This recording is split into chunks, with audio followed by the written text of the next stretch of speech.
Okay, there we go. Hey, how's it going, everybody?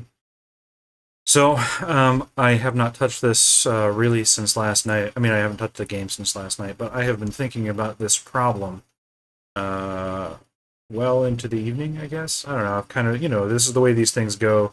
I don't know how you operate when you're dealing with a problem, something like this, but my method is usually to just jump in there, start a bunch of random stuff just to, turn levers and push buttons and pull wires and just to kind of see how the thing reacts when I do certain things to it, which I'm not at this point. I would like to point out that I'm not saying that my approach is the best approach. As a matter of fact, there are a lot of downsides to the things I just described. Like, for example, changing states at the beginning and not really paying a lot of attention to recording states, and then you end up in a position where you don't remember what your starting positions were.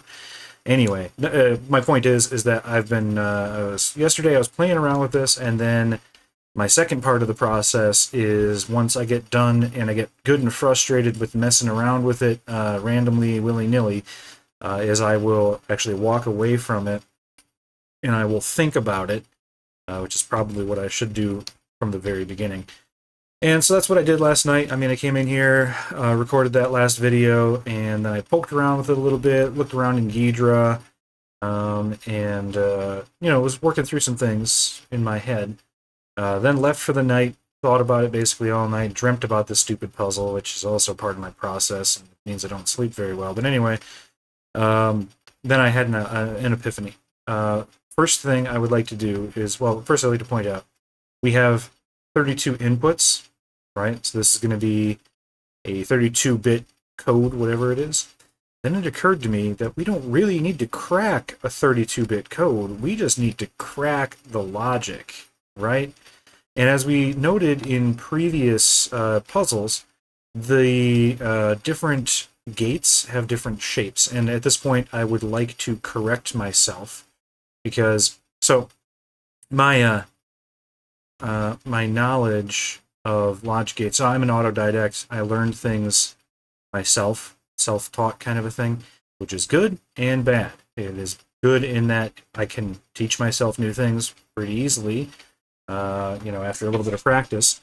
The bad thing is that, my knowledge of these things then becomes sort of inherent, and so I end up, using bad terminology. And as you can tell from my ability to instruct you all, it makes teaching something of a difficulty as well. So what I would like to correct myself is yesterday when we came in here, I referred to the following gates under different names, whether it was ands, and, nands, or whatever. So this first one, I did say this must be a not gate, and that's pretty obvious because we had power. That doesn't have power. Yeah, let's see if I can actually switch here. All right, so we have power. It hits this gate, and then we don't have power. Turn the power off. Now it does have power. So this is definitely a not gate.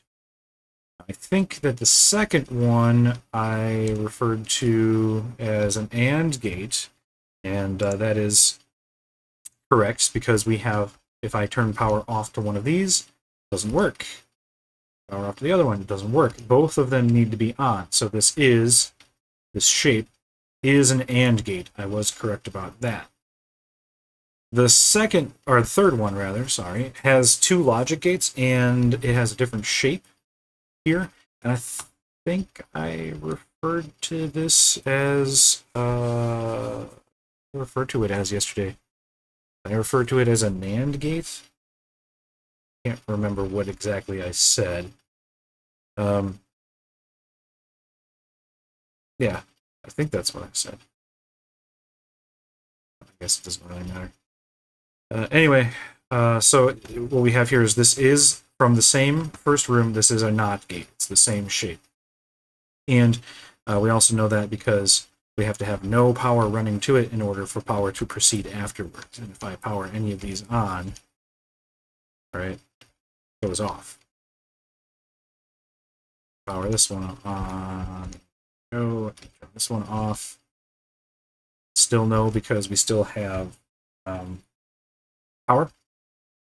So well, the gate we're actually looking at here is this a XOR gate then? Again, my knowledge is intuitive, so I may be getting that wrong. My point, however, and oh yeah, and I get increasingly complicated. My point, however, is that each of the different logic gates have different shapes, right? NOT gates have a different shape than our AND gates.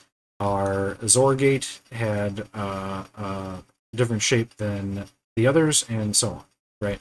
So if we go to the big room with the big puzzle, we have 32 inputs, but we don't really, I mean, cracking that might be easier even than what I'm thinking of. But we can just look at the logic gates and we can see what we're working with here, right? Because these are all NOT gates. At least as far as the eye can see, they're NOT gates. Our second level, NOT gates, AND gates, NOT gates. Actually, these look different than the other NOT gates. These might not be. These might be something else. But anyway, my point is that rather than sitting here cracking a 32-bit code, what we could do is simply get ourselves a logic gate solver or calculator, enter in the logical conditions, and then there's likely only one solution that will end in 1, which is what we're looking for. This is essentially a binary thing, right? It will either be 0 or 1, and if it's 1, then the door opens and we can get at the thing, right? So if we just work backwards, right? Terminus, not. That's our, what was that, the OR gate or something like that? I can't recall. But anyway, that's my next idea, is instead of doing that, and maybe even easier than trying to set the quest stage, what if we just find ourselves a logic gate solver or a calculator, whatever you want to call it, enter in our logical conditions, and just let it solve it for us? Because there's only, I mean, there's probably more than 32 of these. But if we try to do a 32-bit crack, it could take a while, right? That's going to take some time. But if we put in a little bit of work and enter in these conditions, there's only one solution, and it should be pretty quick after we get it set up to solve that. And so that's what I'm going to do right now. Now, what am I going to use for that? Well, there's a couple of things that I could use. There is plenty of stuff out there for logic gate solvers, right? Games, so you can see. Like, for example, here we have something we can reproduce our puzzle here in this simulator and have it do that. But there's also one other thing that I recall from, oh man, it has been years, I think, since I heard of this or had to deal with it. But there's also something else called Z3, which I recall, and this was 20. Oh man, this might have been when I was still a student. This might have been like 2012, 2010. It was after I started working here at the university in workstation support as a student. So it could have been 2010, 2011, 2012, right around that era. Where I had heard about something called Z3, and I had to use it for something else entirely different that I was working on. It's not important. But anyway, I recall that was essentially what I'm looking for here, right? This was you could enter in a formula with your logical conditions, and then it would solve for 1. So I'm going to look at that. I recall that was a Microsoft thing. Let's see. Let's search for it now. Maybe I'm getting the name wrong, and if I am, it'd probably be better to. It seems to be a thing. Better to let you know now than to have to make another video to prove myself later.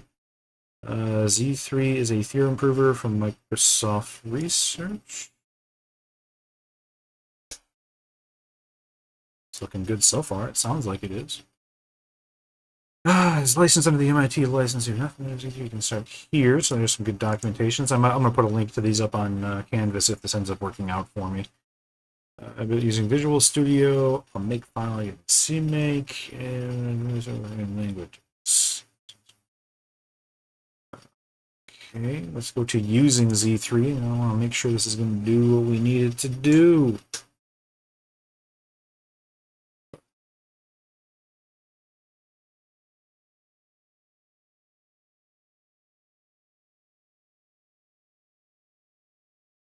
Interfaces. Yeah, this is yes.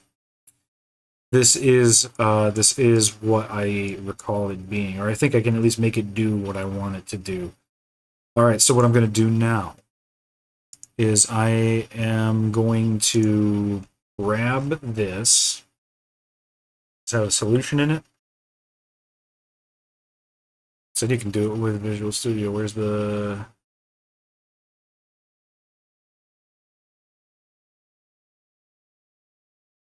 Well, I'm going to grab this. I'm going to put it in Visual Studio. I'm going to build it, and then we will see what we end up with. So let's grab it, and I'll be with you again to report my results in the next video.